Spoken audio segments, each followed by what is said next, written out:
Buenas tardes. En primer lugar, agradecer a todos vuestra presencia, a pesar de todos los quehaceres que tenemos diarios y el tiempo tan escaso del que disponemos. Es un placer que hayáis tenido la deferencia de acercarse a escuchar a estos que estamos aquí hablando de este tema.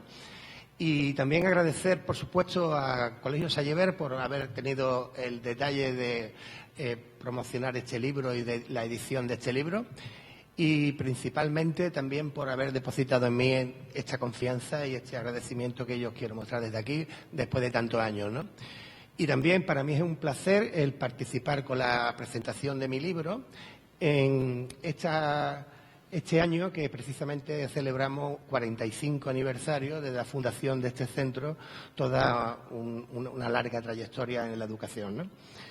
Nos acompaña aquí a mi izquierda José Aurelio Romero Nava, licenciado en Historia, y yo diría que la persona que más sabe, o de las que más ha estudiado al menos, el fenómeno guerrillero aquí en Andalucía, ¿no? Ha tenido el detalle de desplazarse aquí a Fuengirola y va a hablar con nosotros, nos va a contar sus vivencias desde su larga y dilatada experiencia estudiando el tema guerrillero. Lleva más de 40 años estudiando este tema. Nosotros somos, tanto José como yo, prácticamente unos recién llegados a este tema, si nos comparamos con José Aurelio, ¿no? A mi derecha está mi amigo José Montero, es el natural de Zalar, una de las localidades donde la guerrilla tuvo más apoyo y muchos de sus vecinos formaron y militaron en la guerrilla. Y él pues se ha especializado precisamente en la historia de su pueblo. Y, por supuesto, conoce perfectamente pues todo lo que es la Sierra de Loja y la parte de Salar, la comarca de Alhama, es decir, todo aquello donde la guerrilla tuvo una gran repercusión, quizás por como es una zona donde era muy precaria en cuanto a sus posibilidades económicas, pues lógicamente donde las posibilidades económicas eran menores, pues también la guerrilla tuvo un mayor apogeo. Pero no quiero extenderme porque ese aspecto lo va a hablar después con vosotros José Montero, ¿no? Entonces le voy a dejar con José Aurelio, que nos va a contar sus vivencias y sobre todo una visión global de lo que es el tema guerrillero. Muchas gracias. Gracias a ti por haberme invitado.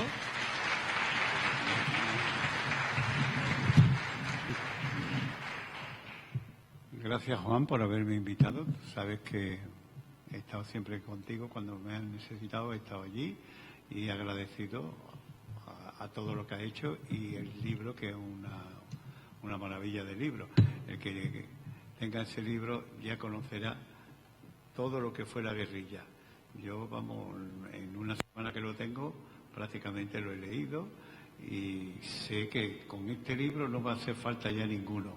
Los míos porque ya están un poquito obsoletos y los de él porque está más vivo, más reciente, con más datos. En fin, el tema de la guerrilla fue un tema que estuvo totalmente tabú. Es decir, se conocía en los pueblos porque vivían y sufrían las consecuencias. Pero en las capitales nadie sabía nada de la guerrilla. Es más, cuando yo en el año 80 y pico quise hacer la tesis doctoral sobre esto, fui a la universidad y allí nadie había oído, y eran catedráticos. Yo soy de instituto y claro, estaban más cerca de ellos. Además soy de pueblo y en mi pueblo había habido cosas y problemas con la guerrilla. Entonces resulta de que la gente en la ciudad no sabía, pero los catedráticos menos. Así que yo iba por libre, porque incluso el preparador de la tesis pues me leía, pero decía, ¿y todo esto ocurrió? ¿Todo esto ocurrió? Cuando fui a presentar la tesis, estaba el tribunal y ocurría lo mismo. Prácticamente yo le había entregado la tesis un mes antes y ellos pues la leyeron y se quedaron un poco sorprendidos de todo lo que había habido por ahí y que ellos lo ignoraban. Así de claro fue la cuestión. ¿Y cómo empieza la guerrilla? Pues bueno, cuando Franco termina la guerra, resulta que dice que que hay perdón para todo y que el que no tenga manchadas las manos de sangre no va a tener ningún problema. Pero eso lo dijo, luego no fue la realidad. Entró por los pueblos, claro, quizá obligados por las cuadrillas de falangistas, que en los mismos pueblos había habido, que al llegar empezaron a hacer una limpia de gente fuera de lo común. Había gente en la cárcel, mucha gente, las cárceles estaban llenas. Y entonces resultaba de que cuando había que llenar un poco más, pues resultaba que había que echar unos cuantos o fusilarlos. Podía ser las dos cosas. El caso es que mucha gente que pensó que ellos no habían hecho nada, que Franco lo había dicho, se encontraron en la cárcel con procesos de 6 años, de 18 años o incluso la pena de muerte. Entonces, ¿qué hacen los que quedan en el pueblo? Ir al monte, ir al monte. Las condiciones de vida en España eran terribles, terribles hasta más no poder. Allí no había comida para nadie, no había trabajo, no había nada. Luego Franco se inventó aquel sistema que era lo de abasto, es decir, un campesino no podía vender su cosecha como él quisiera o pudiera, no, tenía que llevarla a un almacén que hubiera en el pueblo para cuando vinieran los agentes del abasto que se la llevaban y se la pagaban de una miseria que no podían vivir. Entonces existía la cuestión del contrabando, es decir, yo me guardo esto porque es que resulta de que es que si no, no puedo vivir. Pero esto a las autoridades de Franco no les importaba nada. Entonces el malestar era terrible. Y bueno, ahora termina la Guerra Mundial y claro, hubo mucha gente que dijeron, esta es la nuestra, además apoyados incluso por americanos. Las primeras armas que traen aquí los guerrilleros se las facilitaron los americanos. Así que fijaros cómo estaba la cuestión. Y traían unos fusiles ametralladores bastante importantes, traían, bueno, multicopias, de todo. Lo que pasa es que luego aquí después el papel escaseaba, incluso uno no podía comprar el papel que quisiera y entonces tampoco valía para echar las tabillas y no tenían papel, pues tampoco era un plan la cuestión, ¿no? Entonces, poco a poco se fueron organizando en cuadrillas o partidas. Y las partidas, pues naturalmente, es que un hombre solo en la sierra, la verdad es que eso es terrible. Eran siempre ayudados por su familia. Las familias apoyaban mucho a sus seres que estaban allí y de vez en cuando le mandaban cosas y él a su vez no estaba ocioso, no hacían daño. Cogían y hacían cosas de esparto, que entonces era la industria nacional, hacían de todo tipo de cosas de esparto. Hacían carbón, hacían cal, muchos aspectos. Y claro, la familia le llevaba comida, le traía una muda de ropa y ellos se llevaban la cal, el carbón, la cera, todo lo que pudiera ser de esparto. Entonces, esta era la vida de esta gente. De vez en cuando los cogían porque las cuadrillas de los falangistas no paraban. Antes de que la Guardia Civil estaban estos que eran muchísimo más peligrosos y que le temían mucho más. Después vinieron las partidas. Cada uno se consolaban ya y decía, somos 4 o 5 por lo menos, y además empezaron ya a llegar a algunos cortijos y exigir comida o lo que fuera, porque es que no tenían más remedio. Es igual que luego después el comportamiento de los guerrilleros. Hay algunos que se pasaron, pero cuando uno mira la situación de estos hombres, la verdad es que dice, ¿qué iban a hacer? ¿Qué iban a hacer?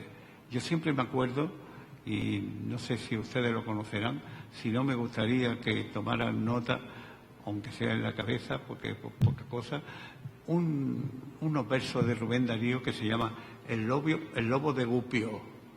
Gubbio es una población de Italia y resulta que allí había un lobo y este lobo pues destrozaba los ganados de ovejas, incluso a los pastores se los merendaba, en fin, era un desastre el lobo este, ¿no?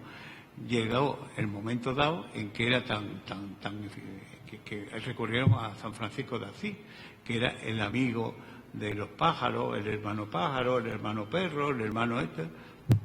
¿Por qué no vas y hablas con el lobo a ver si consigues que aplacarlo y que no haga tanto daño?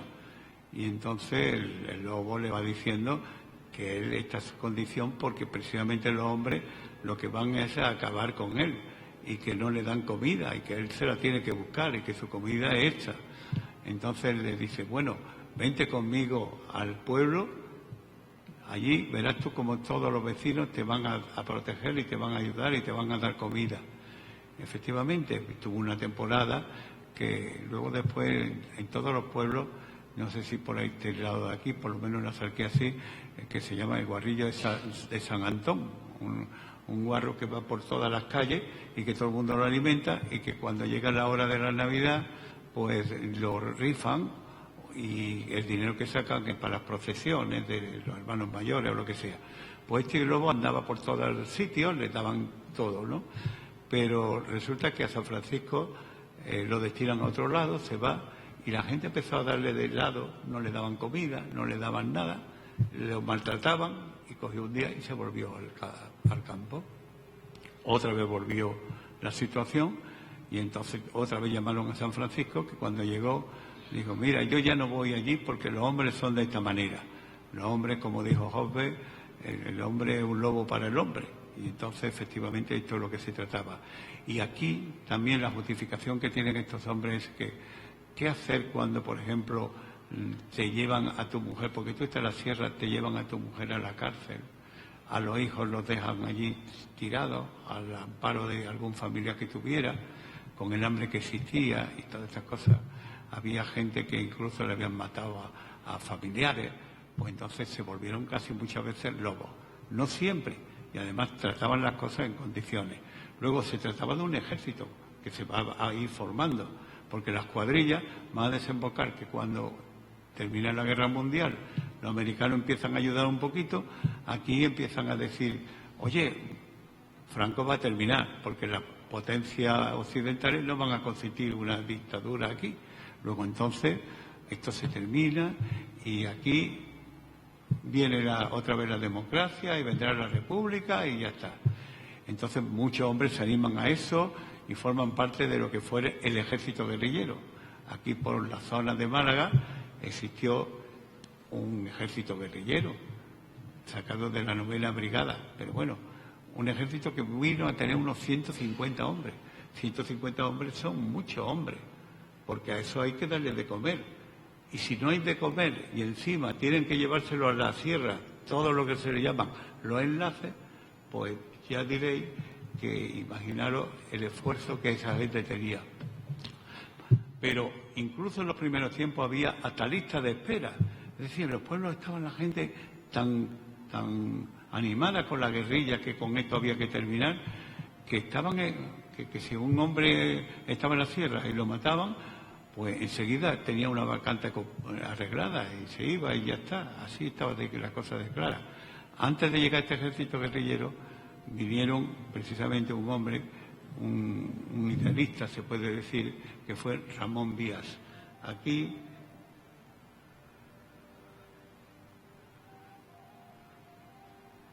vamos a ver. Esta sería la zona de la guerrilla. Lo que la guerrilla fue ocupando, esta sería su zona, que aquí hubo guerrilleros. Y precisamente, Ramón Vías Fernández. Aquí tenemos el autor y un servidor, una pequeña discusión de que yo digo Vías y él dice Vía. Y es que realmente, cuando yo lo escribí, decía, jolines, yo escribí un libro sobre este personaje. Y decía, mira que si pongo el nombre mal, pero es que al 50% más o menos sale como Vías. Y otro 50% lo da como Vía. Yo ya tenía que decidirme. Y en vista de que no sabía cuál adoptar, y viendo que cuando yo hablaba con la gente me decía, Ramón Vía, pero nosotros los andaluces la S no la pronunciamos, pero dejamos detrás de la AS había un pequeño rasgo del Vía, ¿eh? Y entonces yo captaba que ese era con la S. Por ejemplo, en este, toda esta foto la tendrán, ¿no? Bueno, pues este era Ramón Vías, el primero, y aquí veis, yo acuso. Este no lo tendrá, ¿no? Este yo acuso. Pero ves que aquí sí pone, fijaros, aquí pone Ramón Vías, pero aquí en la portada pone Ramón Vías. Total, es poca cosa, pero bueno, es cosa de más o menos de los investigadores, dependiendo de cómo te... Este hombre vino desde Orán en un cayuco, como igual que vienen ahora con las pateras, pues igual, con 12 hombres venía para acá. Las armas la habían traído anteriormente, la tenían guardada por la zona de Nerja. Y bueno, resulta de que cuando llegaron, lo estaba esperando un práctico, se fueron a la sierra y allí se montaron ya lo que era una guerrilla de 12 hombres. Traían un dinero que le habían proporcionado allí, pero ese dinero se gasta, porque claro, los campesinos lo apoyaban, pero resulta de que, a pesar de que los campesinos lo ayudaban, pero el dinero se les terminó. Él procuró de no hacer daño a ninguno. Si alguna vez hizo algo, tuvo un juicio después cuando lo cogieron, porque fue en un pueblo de Granada, de Fornes, no atacaron, fueron a comprar unas barcas, unas sandalias, que era lo que entonces se llevaba, y 12 me parece que fueron, y resulta de que uno de ellos, que era él, Ramón Vías, quería pagarla, pero el otro que iba con él, que era mucho más vehemente, dijo que de eso nada, que esto, él también decía que la gente de la sierra no se alimentaba tampoco de romero ni de esparto, que tenían que comer. Y igual que si ellos eran un ejército, eso era una manera de cobrarse unos impuestos. Nosotros, nuestros impuestos va una cosa para el ejército. Ellos decidieron que para seguir adelante tenían que sacar los cortijeros ricos para ir dando de este dinero que recibían, para que luego a ellos les transportaran las cosas y las tuvieran. De hecho, un transporte se jugaba mucho. Unas 25 pesetas, que era mucho dinero en aquel entonces, valía llevar medio saco de cualquier producto, de harina, principalmente la harina, lo que solían llevar, o aceite o lo que sea, hasta lo alto de la sierra. Pero imaginaros, igual que aquí, los que van llevando la droga, ahora es el mismo con otros productos. Y también ganan mucho. Esta gente vivían gracias a esto, de la exposición que hacían, de su vida. Muchos de ellos les costó precisamente la vida o incluso años de cárcel. Como las cosas vamos muy deprisa, tengo que decir que al final lo cogieron en la Plaza de la Merced por un chivato y tuvo unos meses en la prisión hasta que logró escapar. Se escapó de la cárcel con 25 más, de la cárcel de Málaga, no uno ni dos. Se fueron cada uno, unos tiraron para la sierra, otros se quedaron por Málaga y otros, como el caso de Vías, se fue a la granja de Suárez, que eran unas casitas muy pobres que estaban en lo alto detrás de Carlos Haya, justamente de lo que era Carlos Haya, detrás estaban estas casas. Allí permaneció todo ese tiempo porque estaba un poco herido de los malos tratos que había recibido, estaba enfermo. Y claro, sobre todo le habían pegado muchos vergajos, con vergajos en las piernas, y no podía caminar bien, estaba esperando recuperarse. Y además tenía que tener una seguridad para irse, y resulta de que esta no la tenía todavía. Estuvo, me parece que fue desde el 1 de mayo del 46 hasta el 25 o el 26 de mayo oculto.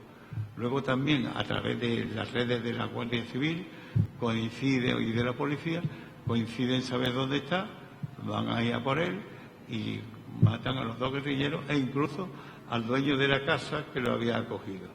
Este de Yo acuso es un texto en donde él narra todo lo que pasó en la cárcel, las palizas que le dieron, lo de meterle cañas en la uña, pegarle hasta que él llegó incluso con un alambre con una mijita de cuchilla o de espejo, cortarse la vena, pero recurrieron pronto y no llegó a morir. Siguió allí, pero luego después, ya digo, como él era una persona que era estimada por todos, fue el primero que querían salvar de la cárcel. Y este Yo acuso narra todo lo que pasó allí. Está tomado, y el mismo texto pues está tomado pues del mismo que hizo Emilio Zola, que hizo una misma sobre un capitán que se llamaba Dreyfus en en el siglo XIX y que lo querían matar y era inocente solamente porque era judío. Bueno.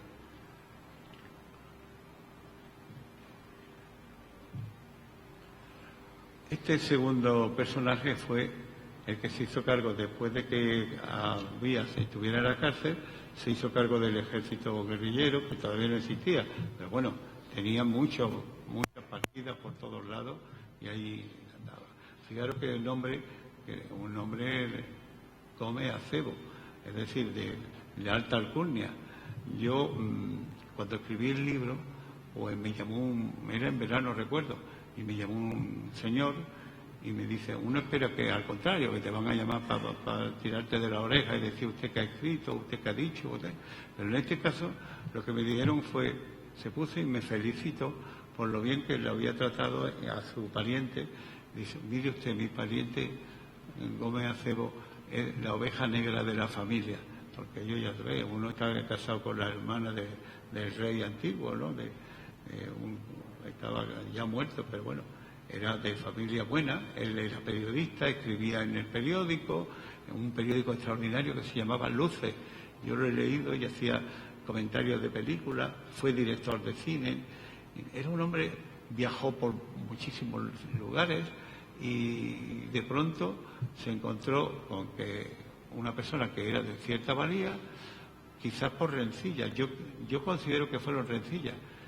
Carrillo, que ha hecho tanta faena a la gente que valía porque no quería sombra, lo mandó a Málaga. Aquí se vino a Málaga a un puesto que no era el suyo. Yo, que conocía mucha gente que lo conoció a su vez, no lo querían. Primero porque no lo entendían al hablar. Era madrileño y aquí, sobre todo en la Sarquía que se habla, pues imagínate, allí no se entendía. Ni él tampoco entendía a los asarqueños, así que era un problema de... Pero aparte de esto, este hombre luego después, pues se pone nervioso, quiere salvar a este, se lo apremian desde Sevilla, hay que salvar a Ramón Villa, hay que salvar, pero no tenía incluso ni dinero, incluso va a programar un atraco a la compañía de Edocaso, donde él esperaba sacar más dinero y no llegó a sacar nada más que unas 4.000 pesetas, y además que cogieron a uno de ahí y a partir de ahí ya llegan hasta él.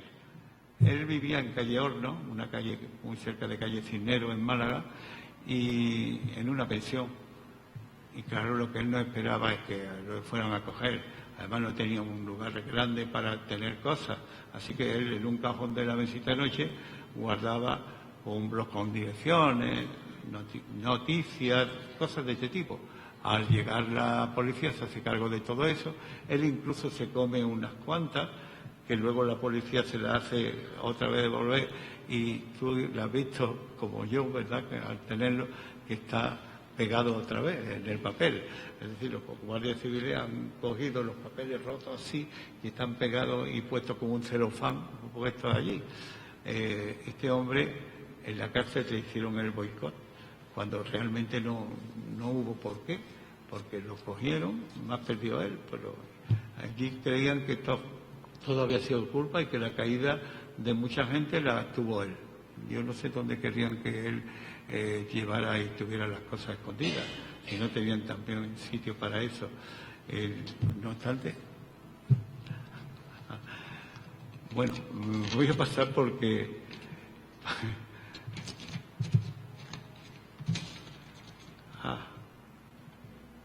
aquí tenemos un lugarteniente de que ahora vendrá, que no sé si es que me lo he pasado, sí, que es Roberto.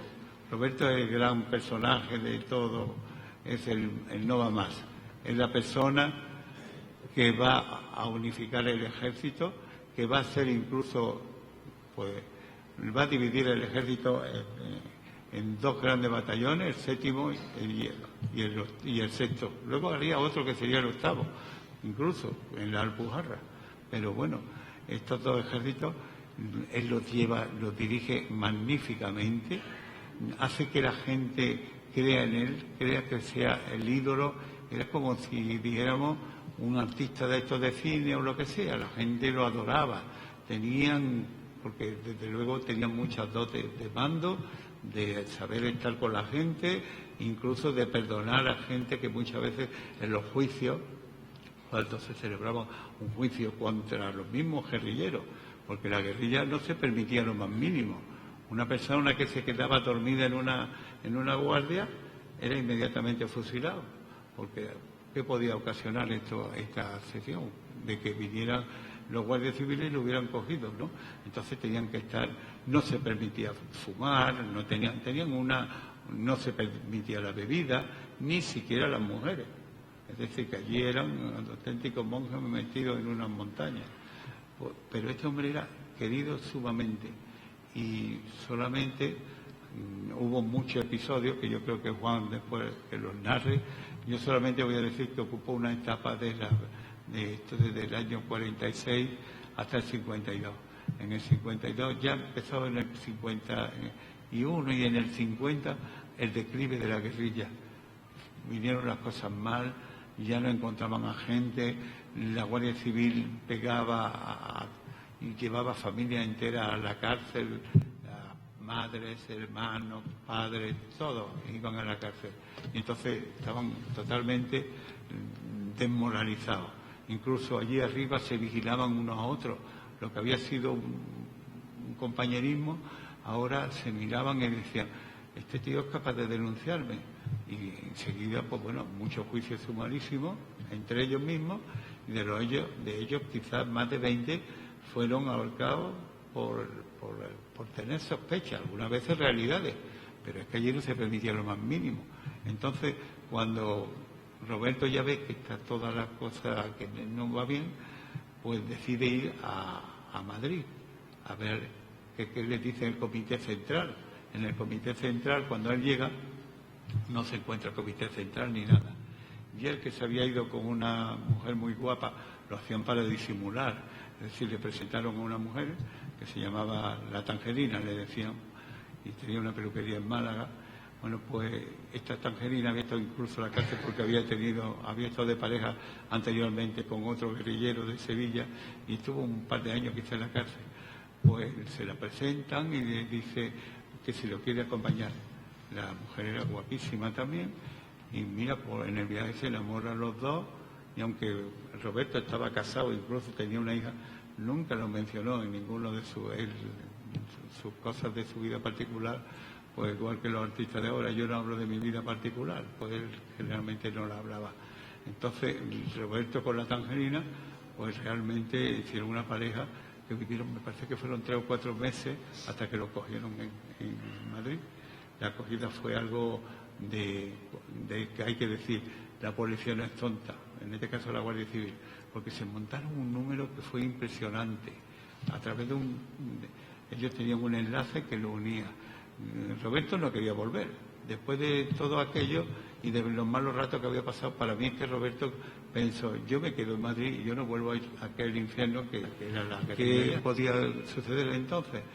Que pedía dinero para vivir allí en Madrid y tal, porque como en el comité allí no lo encontró ni nada, entonces le mandaban dinero con un enlace que había, pero el enlace lo coge y la policía entonces le dice, ahora tú vas a hacer lo que nosotros te digamos. Las cartas las escribían y le mandaban una y otra, pero estaban ya escritas por la Guardia Civil realmente. Y claro, con estas cartas de esta manera, él decía una cosa, los otros obedecían, y en una de ellas le dice incluso, bueno, pues ya tenéis que pensar que nos vamos, que vamos a embarcar aquí en Marbella o en Fuengirola, vamos a embarcar en un barco pesquero que nos va a llevar otra vez a Argelia. Pero para eso tenéis que hacer una fotografía, y para los carnets y todo esto. Y era todo inventado por la Guardia Civil para tener una foto de los 12 que quedaban en la sierra y tenerlos allí con su foto y tal, porque la foto que la hizo el pobre fotógrafo que era de un pueblo que se llamaba Cají y que le metieron después, no sé cuántos años, cuando lo obligaron a él a ir a la sierra a precisamente a hacerle la foto, yo lo entrevisté y ese hombre estaba ya muy mayor y nada más que me decía, yo no hice nada, lo que me dio la policía, yo no hice nada, lo que me dio la policía, pero luego después no apareció, sino que él había hecho una foto a los guerrilleros de allí. Además, eso es una foto muy clásica porque el tío llevó su chaqueta y cada uno están en una reja y cada uno se ponía la chaqueta de uno al otro y todos están con las mismas chaquetas, una de rayas y en fin, allí estuvieron hasta que todo es mentira y les dice, ahora tenéis que ir desde Cajiz, un pueblo que justamente eso sí que fue un puntazo, que yo tengo allí un pequeño campo y estaba trabajando allí en verano y mi vecino del campo, digo, por aquí tiene que estar un cortijo que se llama el Cortijo del Pollo, pero ese cortijo de ahí lo tenía yo enfrente y llevaba yo cuántos años sin saberlo ni nada. Ya bueno, que por eso ya llegué al fotógrafo y llegué y hice, bueno, pues de ese cortijo desde Cají iban andando hasta la carretera.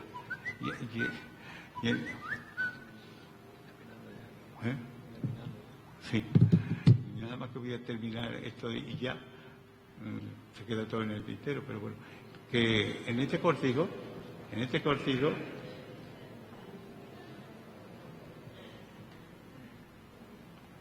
pues resulta de que fueron de dos en dos, bajando la carretera.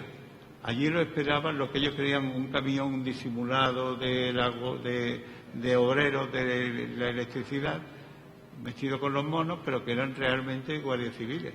Y cuando llegaban y se subían al camión, seguía el camión como si fueran obreros, disimulando, pero lo llevaban directamente al cuartel de Segalerba. Cuando el chofer llegaba al cuartel de Segalerba, encendía una luz, desde que había esta con el toldo, en el cajón con el toldo, como iban 6 obreros, se tiraban 3 para uno y 3 para el otro, lo amordazaban y ya lo dejaban ahí. A los 2 días volvían y hacían la misma operación. Vamos, una operación de por todo lo alto. El último jefe guerrillero fue Benedito Sapena, que fue un hombre también muy importante en la guerrilla, era el jefe de todo, incluso de Roberto, medía 2 metros de estatura y era conocido porque tenía una dentadura de acero. Uno de sus perseguidores, que se llamó Manuel Prieto, ahora ya murió, pero murió de general, pero entonces era capitán, se pasaba por Granada y por todos lados queriendo buscarlo, y por Sevilla queriéndolo buscar, porque con esos datos miraba las dentaduras de la gente, a ver, hasta que lo cogieron, claro. Claro, lo cogieron, pero lo acusaron de que había hecho 2 o 3 artículos para una revista y tal, y le metieron unos cuantos años de cárcel. Cuando ya estaba a punto de terminar, es cuando cogen a Roberto, y Roberto dice que yo no soy el jefe lo tenéis ustedes en la cárcel desde hace no sé cuánto tiempo, y este pobre que ya iba casi a salir, pues ahora se encuentra con que el otro lo ha chivatado y que dice que es el jefe de la guerrilla, y entonces ya tanto al uno como al otro lo van a fusilar. Y yo siento mucho la rapidez de las cosas, pero el directo es el directo. Bueno, muchas gracias.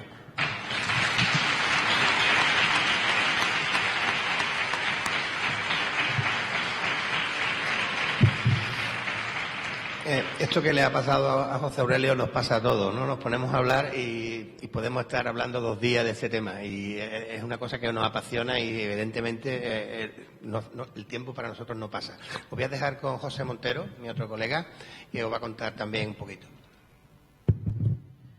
Bueno, buenas tardes. Yo voy a ser un poco más breve porque ya lo dijo Baltasar Gracián, que lo bueno si breve 2 veces bueno. Y simplemente, aparte de todo lo que ha dicho el profesor José Aurelio Nava, yo quiero resaltar en el tema de la guerrilla y más en la zona que yo he estudiado, que es la zona de Salar, Loja, Alhama y Huetortaja, que entre los 4 pueblos aportaron en torno a más de 100 guerrilleros. Lo que quiero es resaltar explícitamente que yo divido este periodo que va entre el año 1940 o 1939, final de la guerra, hasta 1953 prácticamente, en 2 periodos claves. Un primer periodo, que son los que se conoce o casi todos le denominamos como huidos, que es, como muy bien ha explicado el profesor José Aurelio, es esa gente que vuelve de la guerra civil, que llega a su pueblo. Evidentemente han estado en la zona republicana, en la zona roja, y algunos cometen pues algunas pequeñas fechorías, algún robo de bellotas, o bien les toca irse al servicio militar y cuando le dan un permiso pues no vuelven, y entonces, claro, encima de que han estado en la zona roja van a seguir siendo perseguidos y deciden irse al monte. Durante todo ese periodo que están en el monte se van formando grupos, como le llaman partidas. Vamos, a los que yo he hablado no les gusta que le digan partidas porque esa era la denominación que le daba la Guardia Civil. Ellos dicen que eran grupos, no eran unos grupos homogéneos, es decir, se intercambiaban mucho las personas conforme se iban acumulando y se iban juntando, realizaban pequeños atracos e incluso tenían la colaboración de los mismos agricultores que le daban comida y todo, pero claro, tenían que subsistir.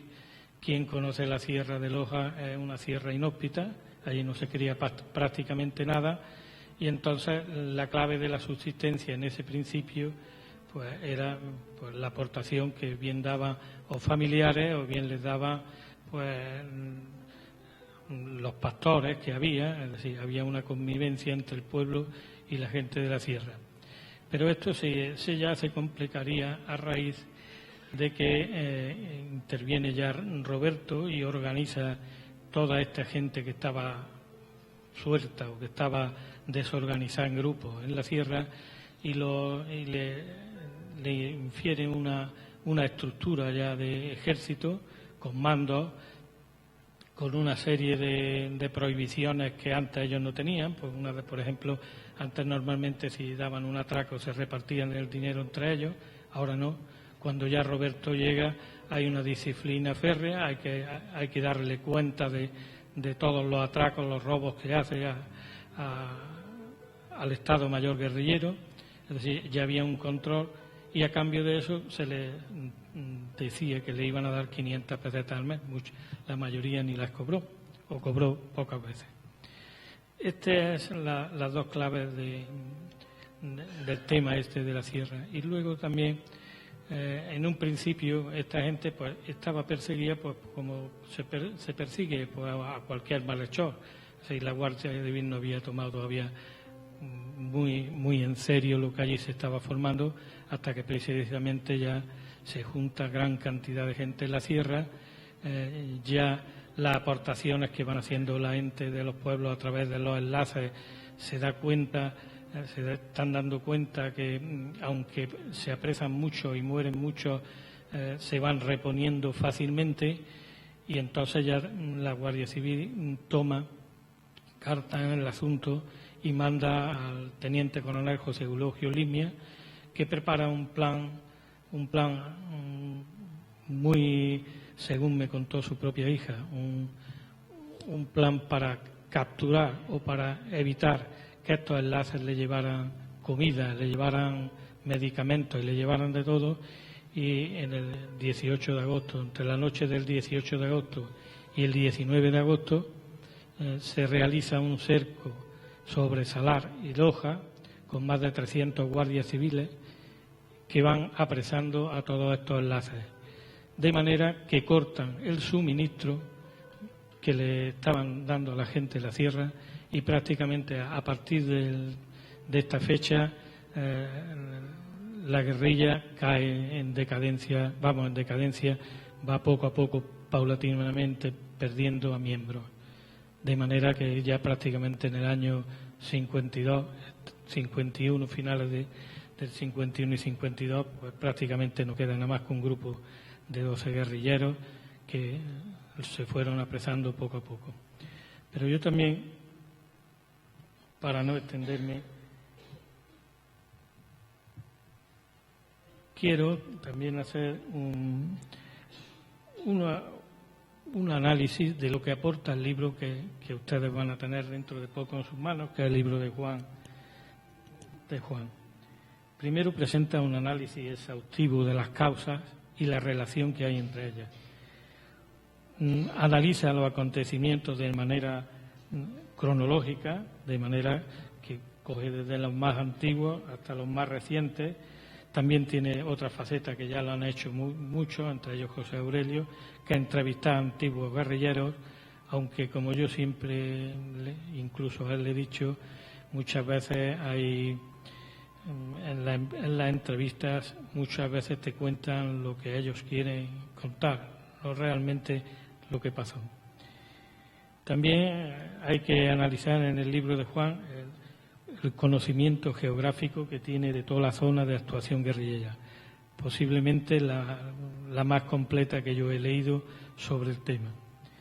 Y en definitiva, para no extenderlo y porque el verdadero protagonista de esta tarde es un magnífico estudio que viene a completar los ya existentes y que desde aquí quiero darle mi más sincera enhorabuena a su autor, porque el trabajo así lo merece. Muchas gracias.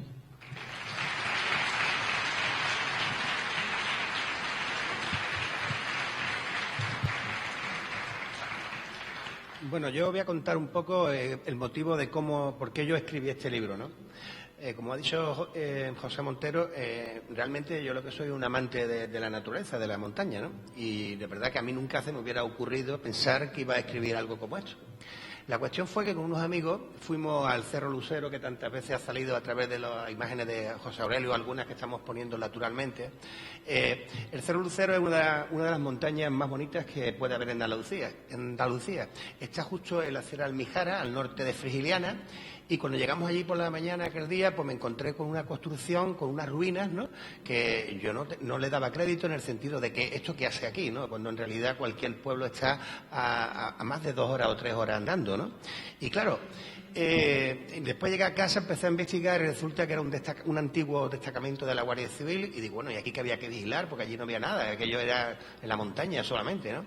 Y al final es que allí en la ladera de aquel cerro hubo un enfrentamiento muy fuerte entre la guerrilla y la Guardia Civil y el cuerpo de regulares, porque aquí en esta zona también había apoyo de un destacamento de regulares, la Lucema número 5, y a partir de ahí pues empecé a leer todo lo que cayó en mis manos, entre ellos pues los libros de José Aurelio, Recuperando la Memoria, o Vidas Truncadas, y sobre todo El Censo de Guerrilleros, que es una de las obras maestras que hay en este mundillo, porque curiosamente, a pesar de la herramienta que supone Internet, no hay información bastante en Internet, y lo que hay es un corta y pega de unos autores a otros, hasta el punto que los mismos errores los ves en diferentes blogs o en diferentes páginas, puesto que lo que hace la gente fundamentalmente es un corta y pega. Por eso en Internet esto está carente de información, esto lo puede asegurar también estos compañeros que me siguen, ¿no?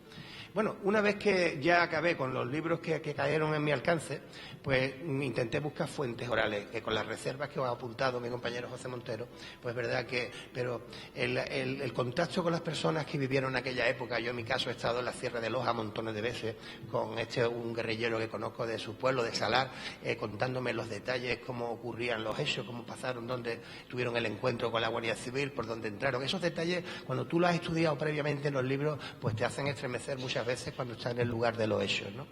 Y luego, lo que falta para completar este procedimiento es lo que es la documentación oficial, ¿no? Esto de verdad es una tarea porque las cosas se encuentran en un juzgado militar que está en Almería.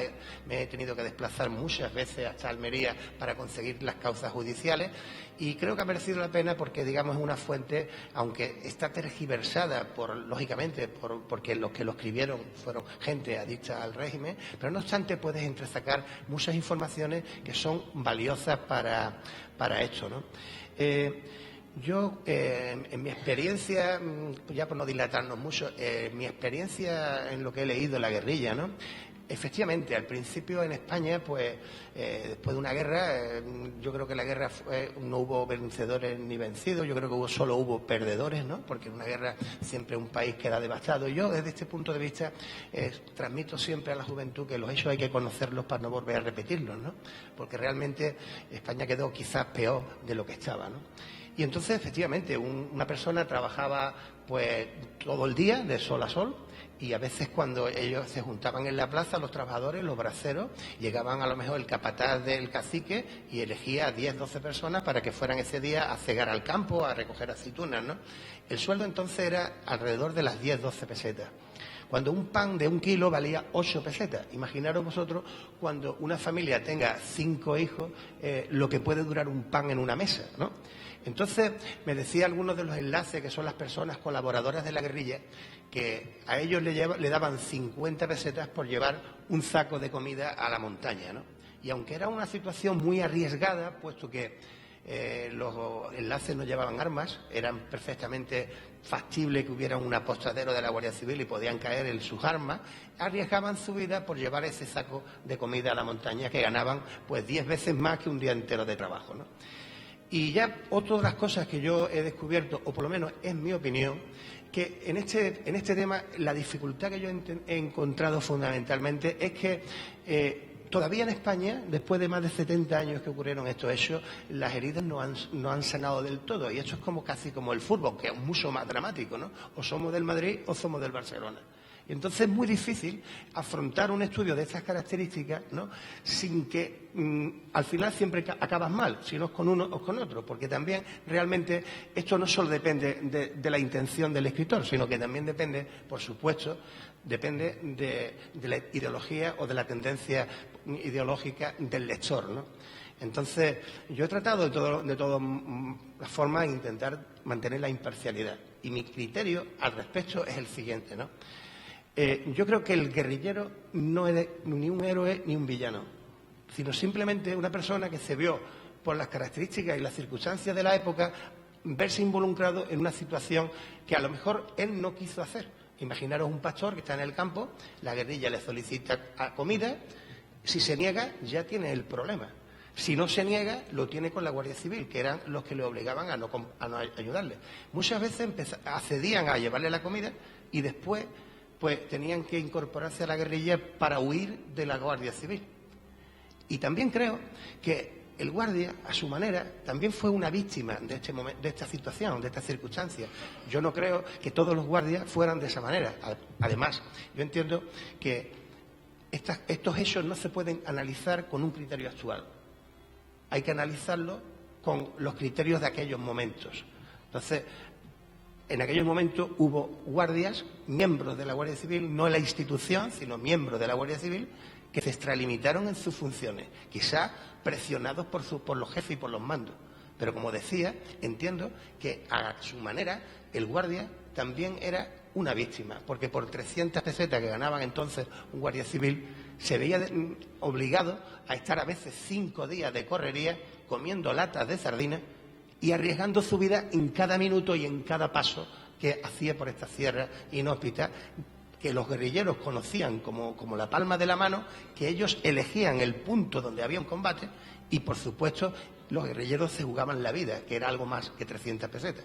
Por eso entiendo que no podemos buscar culpables, ni esa es mi intención, sino yo he pretendido escribir un libro para compartir con todo aquel que quiera leerlo, pues mi experiencia tanto a la hora de conocer los lugares o de hablar con las personas, pero mi intención en absoluto es abrir nuevas heridas. Pero sí creo que las heridas tienen que estar sanadas para poder cerrarlas. Entonces, desde ese punto de vista, sé que muchos de los que lean pues, me pueden tildar de una forma o de otra. Hay artículos en los que yo critico la actuación de las fuerzas del orden de aquellos tiempos del régimen, y hay un otro donde critico fehacientemente a la guerrilla. Porque, en un principio, aquello que pudo ser un ideal noble, porque realmente, con las vicisitudes que hubo en aquellos momentos, fue un gobierno legalmente establecido, violentado por una guerra civil. Eso fue así. No podemos tener nuestras razones, lógicamente, según que sí, pero fue así realmente. Había un gobierno democráticamente elegido que fue violentado en una dictadura por un dictador. Pero, aún así, no podemos justificar los comportamientos de los guerrilleros al final.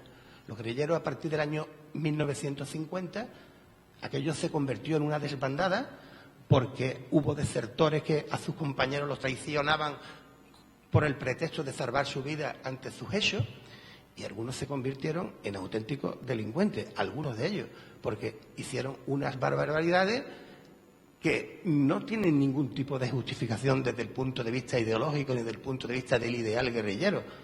Simplemente se convirtieron en unas alimañas o unas fieras que se ven acorraladas y que actúan de esa manera.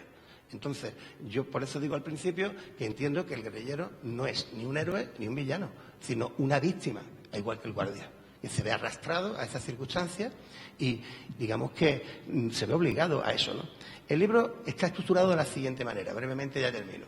El libro está estructurado, en un principio hay una parte que creo que todos tendríamos que leer, porque es la parte inicial que nos, más o menos lo que nos ha estado refiriendo José Aurelio, que es la parte inicial para entender un poco el fenómeno guerrillero, pero después está cronológicamente cada uno de los hechos que yo he ido abordando, ¿no? Entonces, tú puedes leerte un artículo y dejarlo el libro y otro momento coger otro, etcétera, etcétera. O sea, digamos que cada uno de los artículos son independientes por sí mismos, ¿no?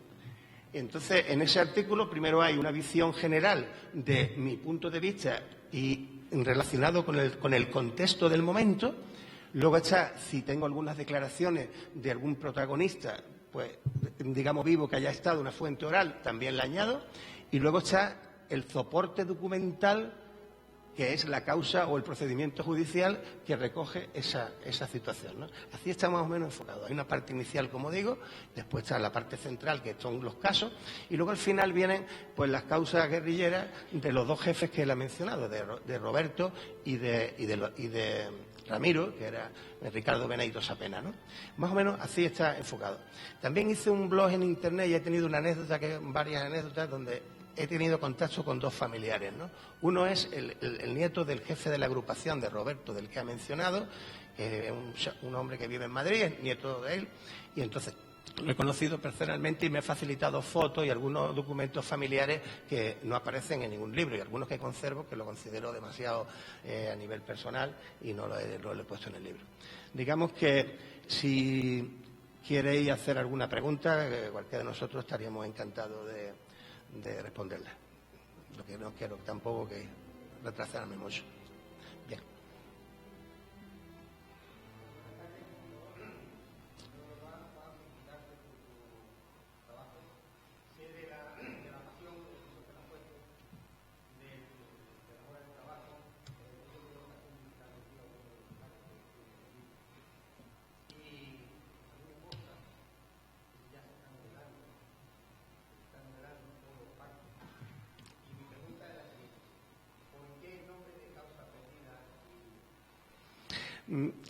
Te tengo que decir que elegir un nombre para un libro es de las cosas más complicadas que hay, ¿no? Por lo menos a mí me ha resultado, ¿no?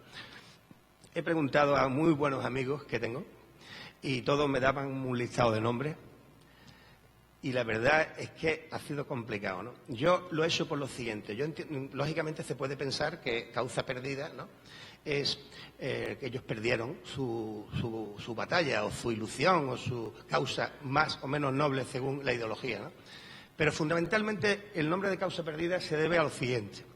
Como he dicho antes, ellos en un principio tenían un ideal noble, como un rumbo, ¿no? Un rumbo que era derrocar el gobierno que se había instaurado violentamente y instaurar la república. Ese es el rumbo que tenía la guerrilla.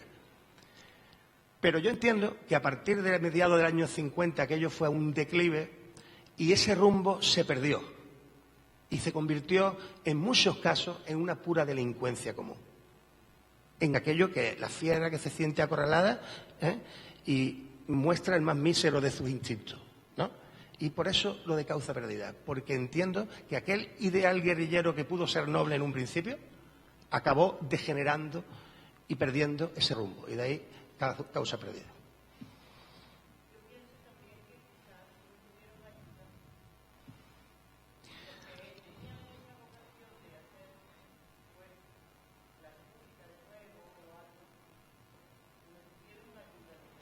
Efectivamente. Además,